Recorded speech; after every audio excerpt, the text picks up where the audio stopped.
What's happening, guys? We are back at it. It's September 25th. We're in that transition right now, and it has got really cool mornings. I'm not sure what the water temperature is quite yet, but as you can see, we got bluebird skies. The sun's peeking out already. It is 8:26. I don't know if you can see this. Yeah, there it is, right there. We got the moon out too. I don't know if that means anything, but it was out all night. Typically, if you have clear water and the moon's out all night, those fish will probably feed very heavily, and your afternoon bite may be a little bit better. But we're going to go out here and we're going to try to figure out what these fish are doing. I got tons of baits tied on that mimic shad. I do have a worm tied on too to try to target some of these main lake points as well. But we got top water tied on, and we're going to go out here and try to figure them out. Not really sure what they're biting yet. We weren't here last week. The rain kind of held us back inside. It was like thunderstorms and lightning. I'll typically fish in the rain, but with the lightning and stuff, I kind of stay away from that. But we're going to go out here and try to figure it out. And when we get out here on the water, I'm going to talk about the wind direction, the water temperature, and some other important things and some of the techniques that we're doing. So y'all come along. Let's ride.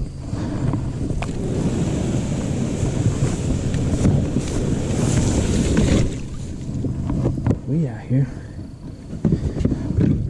Let's get a water reading. Temperature reading.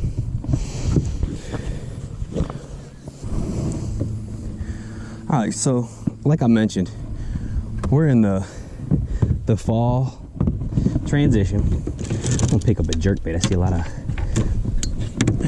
action kind of right out here, but we're in the fall transition where these fish are going to start corralling bait fish on main lake points leading back into pockets or even the creeks. So we're going to target those areas. Secondary points are very good too. Any kind of laydowns or rock piles you can find going back into your creeks are going to be really good. But we're going to just go out here and we're going to try to figure it out. We got a lipless crankbait, got a jerkbait, got a tons of topwater tied on. What else we got? We got a fluke tied on. I know a lot of guys were talking about a fluke and how versatile a fluke is and how good it is actually during the fall. And if you're not throwing it during the fall time, you're really missing out. So we got that tied on. We got a chatterbait and an underspin. So we got tons of baits that actually mimic shad. So we're going to keep an eye out. Like we just saw right here. We just saw a bunch of popping on the top of the water, which to me means it's probably either shad or bait fish doing something on the tops of the water. And if the shad are around here, the fish may be around here too. And we're sitting out here on this main lake point right now. So where we just put on, it's a main lake point. So we're going to just kind of fan cast a little bit. I actually feel myself hitting the bottom. Just making the cast out there. We're going to try to hit some of these main lake points up. Just get in search mode. There's also some flats, shallow flats, long shallow points too, and we're gonna try the tips of them and try some top water on these points. But like I always say, fishing is trial and error. You gotta come out here and try things and try to develop a pattern. But the water temperature is 74 degrees right now. The wind's coming from about the northeast. Looks like it's coming directly from the north right now, which is going to be a little bit cooler of a wind. Like I said, it's overcast, the sun's out, just a light breeze. The wind's not picking up. It's not supposed to pick up either. It's supposed to probably stay around maybe, 2 to 3 miles an hour today. In the past couple of days, the wind was howling about, anywhere from 10 to 15 miles an hour, like all week. So I don't know if that is going to help us out or what it is, going to calm the fish down. I don't know. But we're going to go out here and we're going to try to figure them out. I'm just throwing this jerkbait out here. This is a smaller profile jerkbait too.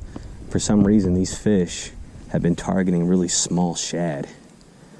Some of my Instagram pictures and the last video that I posted, these fish were throwing up shad smaller than the size of my fingernail. So I'll try to downsize a lot of my things. we're just going to try to search. I'm going to go over here to this main link point. The wind's kind of blowing to it. And then on top of that, it's got a really good flat to it to where they would be able to corral some fish. So we're going to head over there after I make a couple more casts out here. And we're out pretty far, at least a cast away from the bank, and we're still only in 4 foot of water.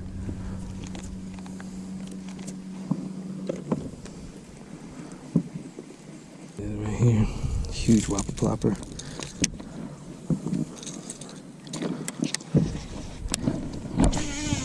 Let's make a far cast and just bring it in.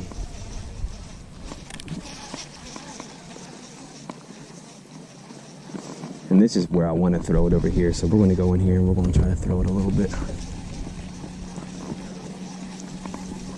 There's not much vegetation in this lake other than the stuff that we see in front of us, so. The main things that are in here are like brush piles that people put in here. And then just different contour lines like ledges and stuff like that. We're just throwing it out there. There's that big old pile again.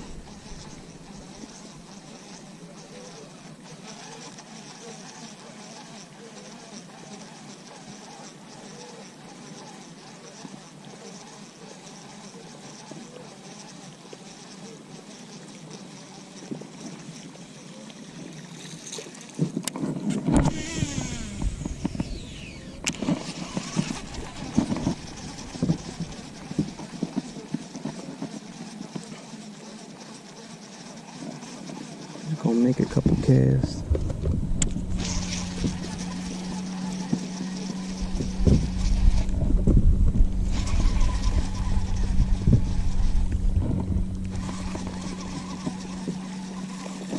This is a really good location. Just gonna make multiple casts to it, and we could be sitting on this ledge too, and we can also throw like a little crankbait or a worm. See if maybe they're out there.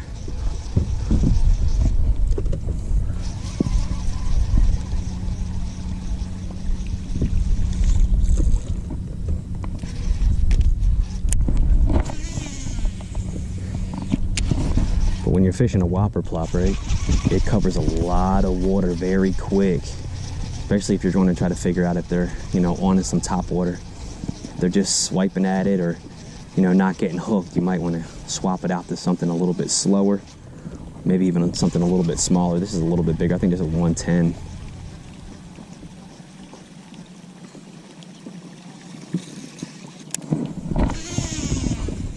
But it casts so far, and you can cover so much water.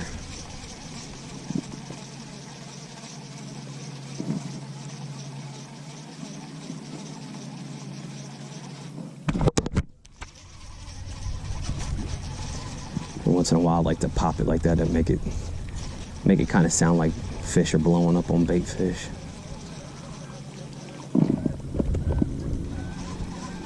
There's a bunch of activity below us right here. Almost looks like bluegill or a crappie.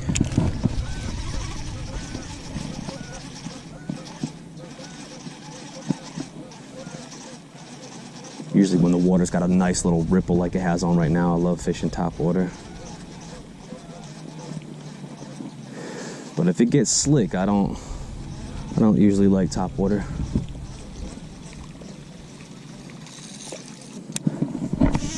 Unless I'm fishing like over some vegetation or something like that, I can, you know, fish a frog or maybe even try to get a fluke out there.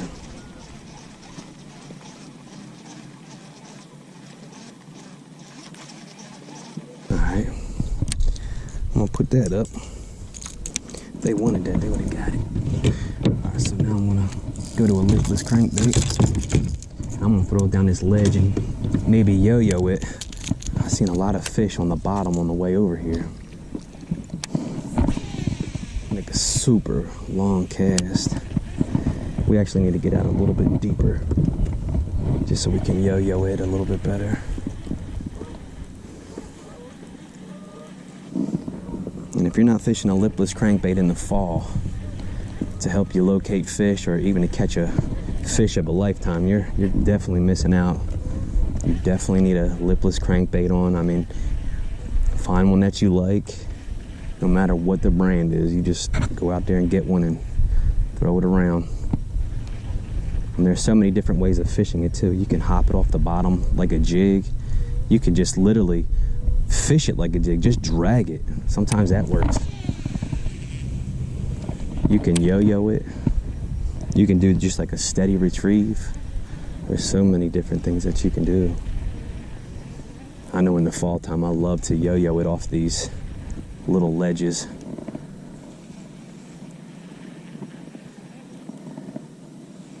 And even yo-yoing a lipless crankbait through, you know, busting bass, like when they're busting bait fish. You know, you might catch the bigger ones that are a little bit lower. They usually say like the bigger fish are down on the bottom below those bait balls waiting for stunned bait fish. Because they're a little bit more lazy. They don't want to do all that chasing. They let the little ones kind of do the chasing and stunning fish.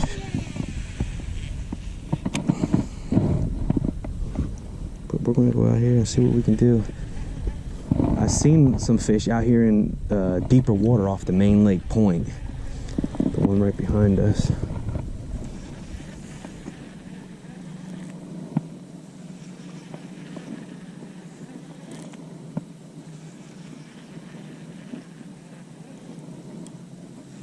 Alright, now I want to rig a worm up. We'll go back on that ledge out there and see if maybe we can get something on that ledge.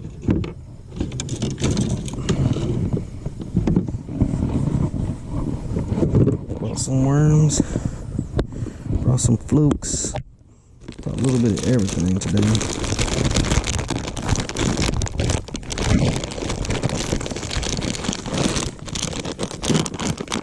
With something just a little bit bigger. Now when we were catching them in that pocket the other week, I saw them blowing up. I saw them blowing up in the back of them pockets, so that's why I went back there. I don't see any activity back here. I mean, we did see a little blow up right here for a second, but normally I don't go to it unless I see it, because there's no sense of fishing things that you don't know if anything is there or not. But that don't always mean anything.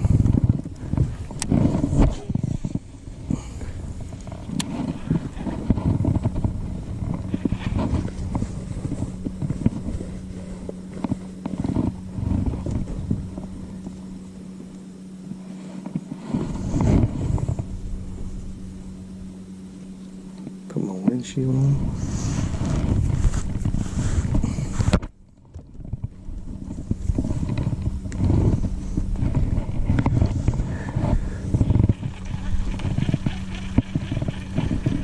This other point too comes out really far.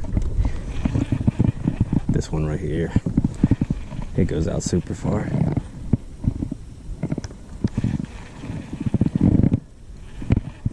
Man, this temperature feels amazing. If you're a fisherman all year round, you'll love this time of the year too, especially on the water, because a lot of the guys that are outdoorsmen and love to fish, they also love to hunt. So your favorite lake or your favorite pond, whatever it is, may be, you know, all to yourself at sometimes, or just not have as many people on it.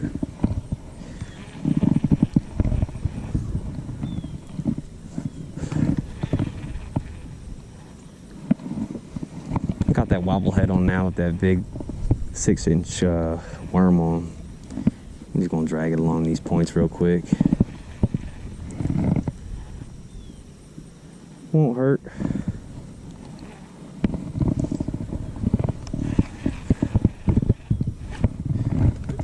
We're gonna go back over here to this location where we seen them on that ledge.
Oh, that felt like a bite or a hit. Something like pecked at it. I felt the thump. Oh, I think something got it. Oh God, guys, we got a giant on. We have a giant on. Holy cow. I don't know how big it is. Oh boy. We got a giant on. Look how it's turning the boat. Here it comes.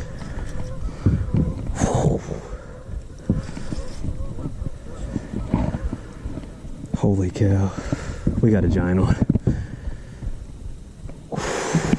Got my blood going. Here he comes. Oh yeah. Oh yeah, he's big. Right off of that point, Main Lake Point.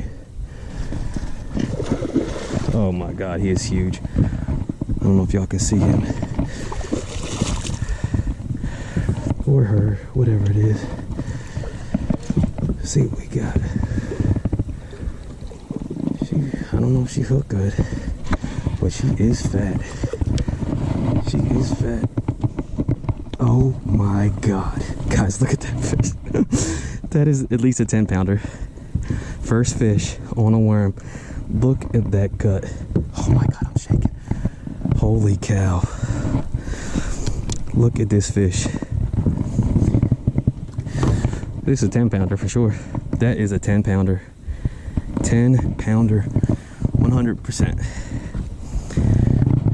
100%. Right off of that point. Look at this. Huge.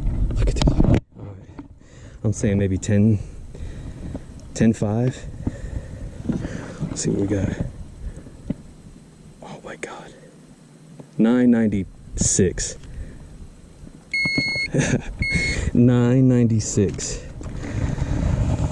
Okay, that's a great first fish. A 996.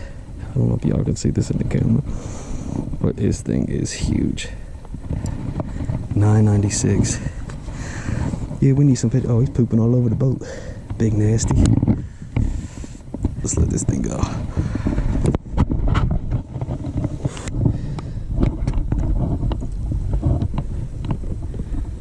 Thanks for playing with us.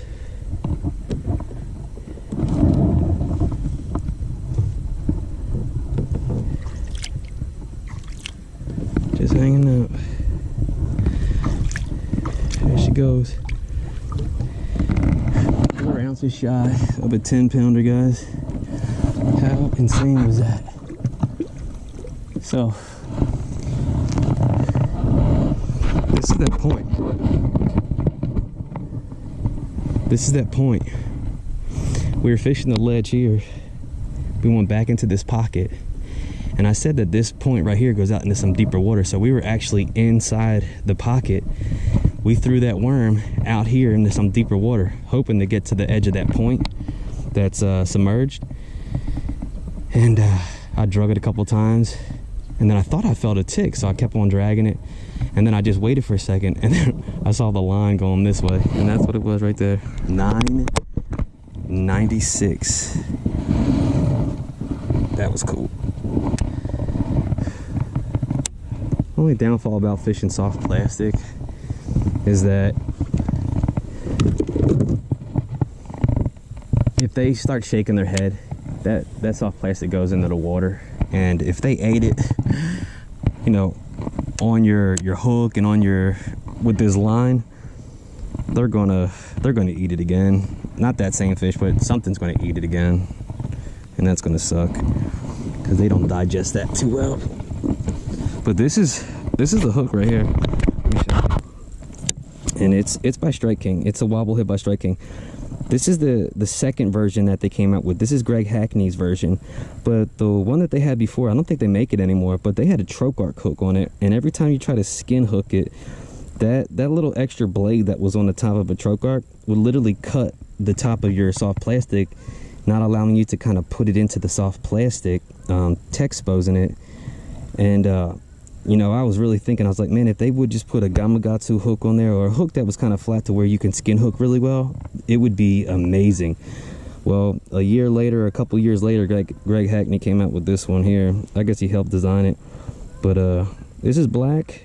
I typically match the color of the head to the worm, but I couldn't find any green pumpkin ones at the time. I think they were all sold out, but I'm using this, and then I'm using a bigger worm. The reason why I use these worms are because they're super cheap. They come with a lot in the pack, and they just flat out catch them. And this is Big Bite Baits. It is so this is it right here, the worm. Big Bite Bait, the 6-inch trick stick green pumpkin. I'll absolutely love these worms here, and that's what I use. I always use them. But you know we're gonna cast back out there, and we're gonna see if another big old monster's there. If they're setting up on points like that, and I know where there's a lot of good points.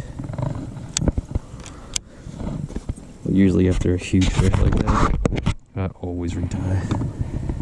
Even though it was on the outside of his mouth, I like to retie. Typically when I retie too, I pull, you know, about a foot or two off of the line, just to avoid any kind of stretching or whatever was going on with it. And I usually just fish the trilene knot. But man, if they want worm today, this is actually one of my favorite ways to fish. This wobblehead right here. Well, not this wobblehead, but just a wobblehead in general with the bigger worm on it. This is it right here. Man, that was so freaking awesome. All right, so let's make another super long cast out there. We were actually out there a little bit further to where that worm was sitting in deeper water.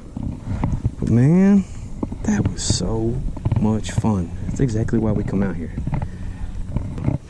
So those bigger fish, like I said, could be sitting out there in deeper water, especially if they ate already this morning.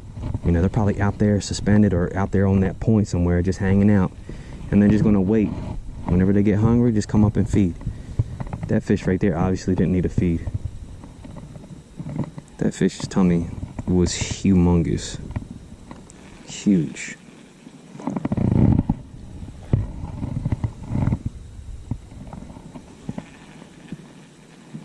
So we came out here with a plan. All of our baits, other than the one I have in my hand, mimic a shad. We brought this worm out because we seen some of them on the bottom on our electronics when we were, you know, hitting certain areas. I wanted to throw this worm before we left this area. Oh, there's another hit. Here it is. Let me reel into him. Oh, God. Guys, he was swimming right to us. Swimming right to us, I guess, because I could not feel him. Let's see. It's a brand new worm. Where did he bite it? I can see teeth marks right there. Some scratch marks right there. All right, so there's another bite. Man, he smoked it.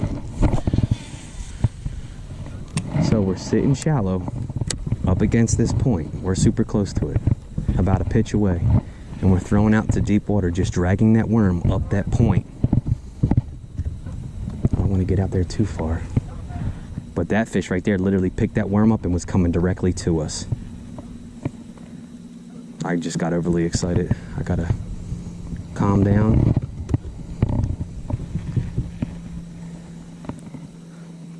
And fish. Because I should have reeled down his way quicker when I felt that bite and set that hook.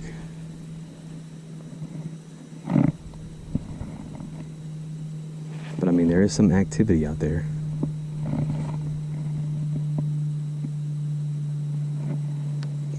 But man, that bite was a thump right there, boy. Conditions are calm. Bluebird skies. It's about 10 o'clock.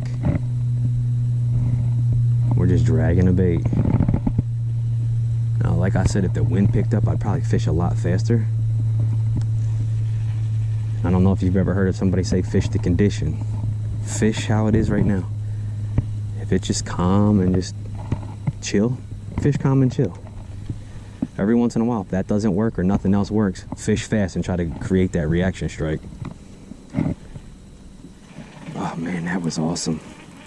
That was awesome. Another bite like that, that was cool. Let's get it out there super far. I pull a lot of slack and then I let my line just drop straight down. When you allow it to drop straight down, you actually will be able to cover more water when you retrieve it. What I mean by that is if you let it fall straight down, you got it from where it fell all the way back to the boat. But if you let it pendulum, wherever it hits, it's actually going to come back about 20 feet, depending on how deep you are. So I don't know if you've ever seen guys go like this and push out the slack. That's because they want the bait to fall exactly where they made that cast. It allows you to cover more water. Now that's more so like on baits that fall to the bottom.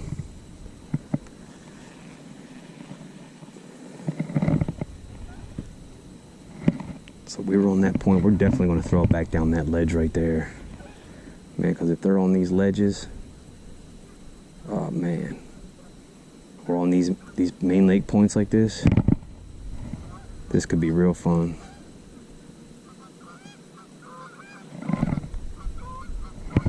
Coming up it now, I can feel it.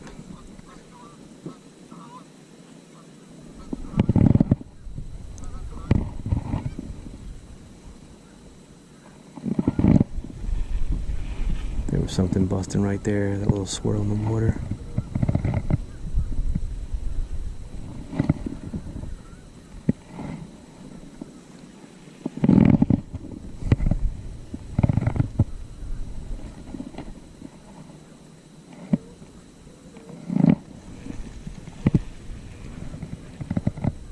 Oh, there's a hit.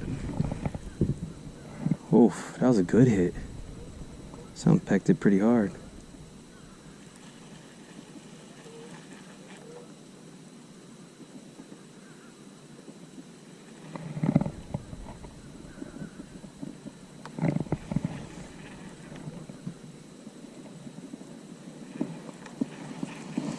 Cool.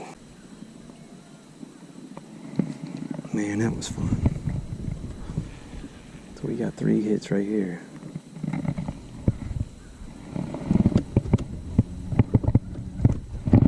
Oh, blowing up right there.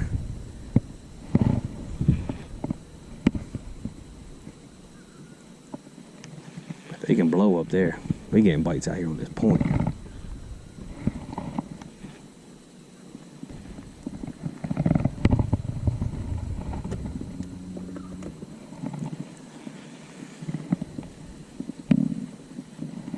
Oh, something got it. Oh, he broke off. We broke off. We broke off on something huge. Oh, man. We just broke off on something good. Wow. Insane. There it is again, guys. We just retied, too, so it wasn't like something... we did something wrong. I didn't set the hook hard either.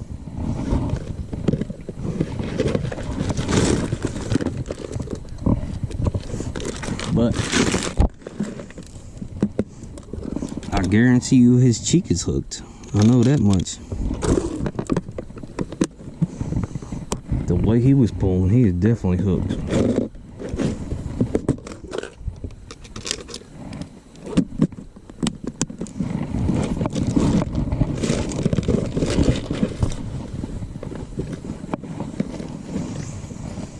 Well, you know, that always sucks when you lose them. But they're biting a worm, which is good. We know where they're kind of biting, which is good.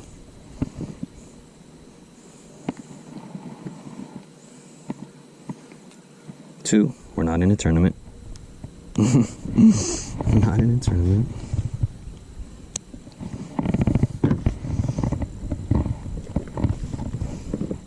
Now we might run out of these worms if that's the case. I only brought one set of these. I only got 3 left. Went through 3 of them already. I got some other big worms too, but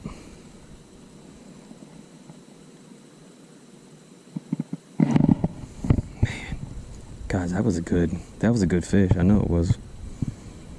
The way he was pulling us. The craziest thing is I didn't even feel the bite. I just was pulling it and I can feel him. I felt his head.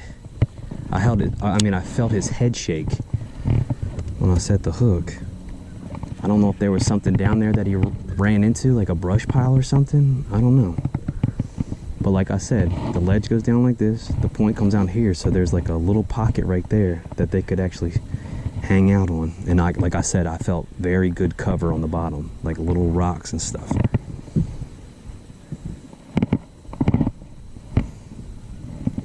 But that right there, I mean, we retied. I feel the same stuff.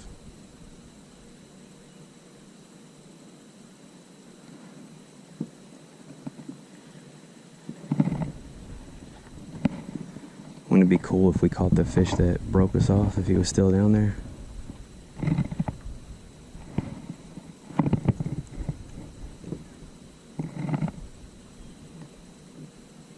I feel something down there. I don't know if he broke us off on those rocks or what.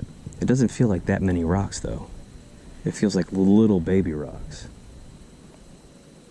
Like I feel them down there.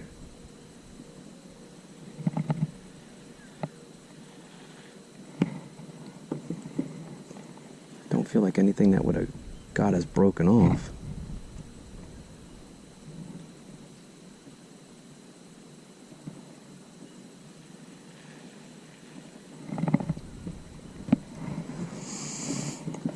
Man, we're set up to have a really good day if they're going to eat these worms like this.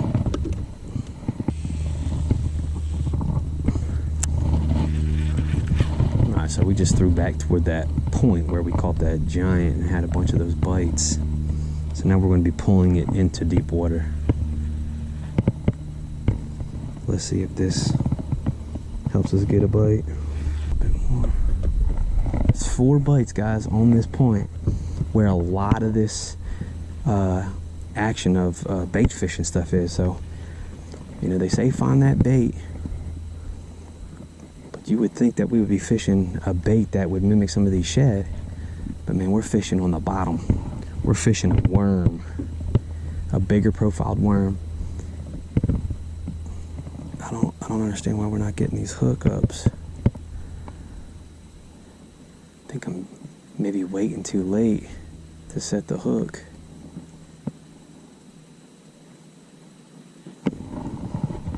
Oh, there's another hit. He feels pretty good. I don't know if we got him hooked though. I mean, he's hooked, but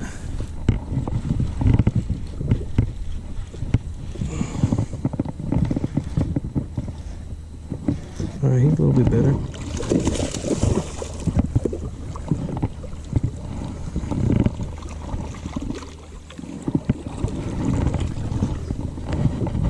It's a good time. Got me wet. Pull you up in here.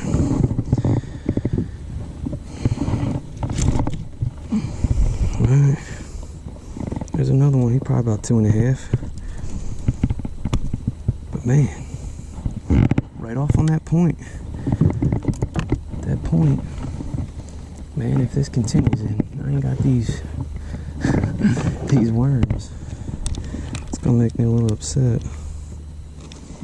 Let me see, he's probably about 2.5, 3 pounds. Let's see.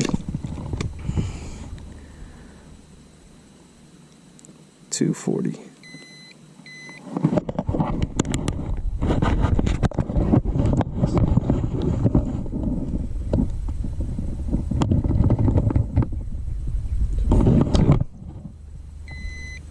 I'm gonna take that weight instead. Thanks for playing, little buddy. He splashed the heck out of me, which, whatever. At least if I put a hook through your mouth, you know, the least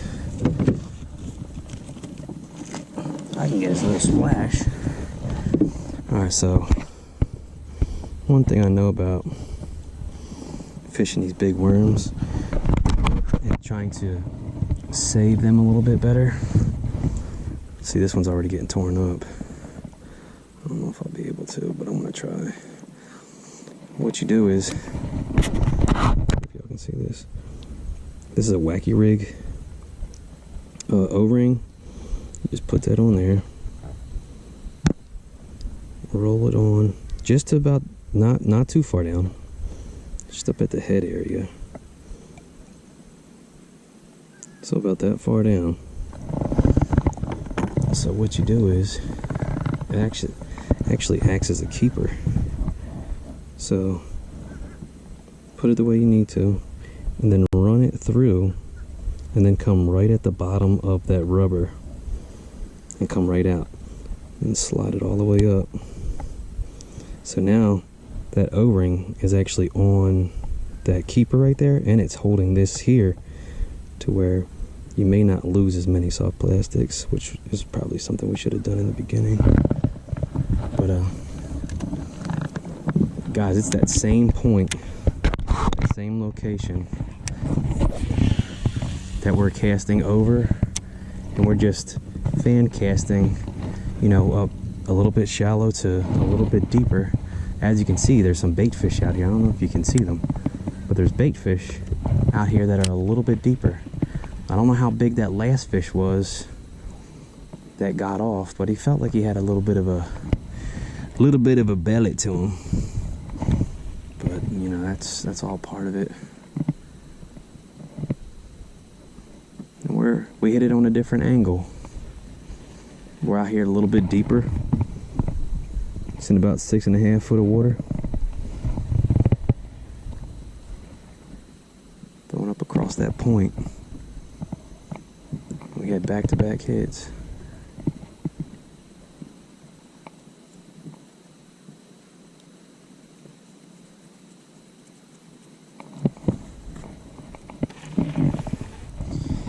It's almost like you gotta set the hook super fast. Like you can't even wait. See, there's a bust up right there.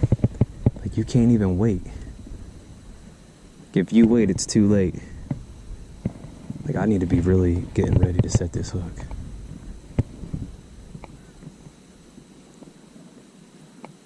So if that's the case, I'm not going to raise my rod tip up as high. Look at that. Look at the belly on that. I don't know if you can see that. Look at the belly on that fish. That is huge. Huge.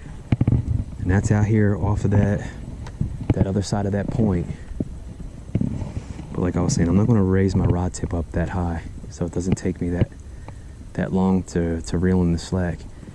And the craziest thing about that, I got a high gear ratio. It's a 7:3 to 1, so it should come up pretty quick.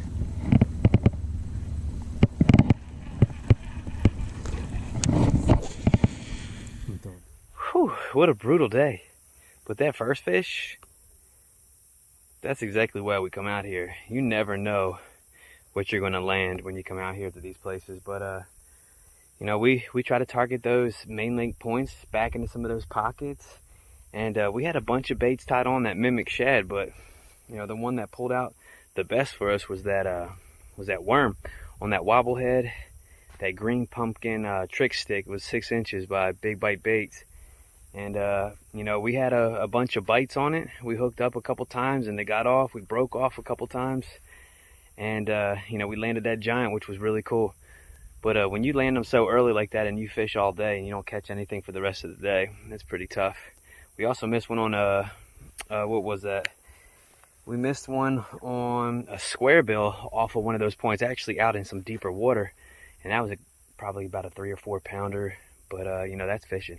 You ain't going to catch them all, and you know, when you break off and you don't do well, you know, go home and do some research and try to come back out here and do a little bit better next time. But guys, if you like the video, give it a thumbs up, subscribe if you want to see upcoming videos, continue to follow Bass Buddy, and I will see you next time. Peace.